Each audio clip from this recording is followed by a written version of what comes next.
Hello guys, welcome back to the channel. In today's video, I'm going to show you how to get a unicorn and grow a garden too.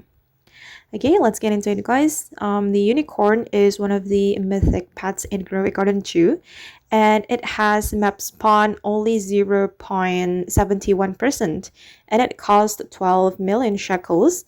And I think this pet is really worth to buy if you have 12 million shekels, because it can trot around your garden and double the chance for plants and fruit to turn rainbow naturally.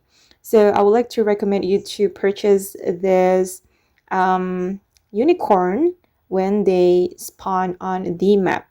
And of course, you need 12 million shekels to buy this unicorn.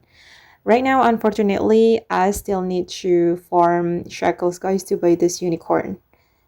And yeah, it's really, really worth to buy.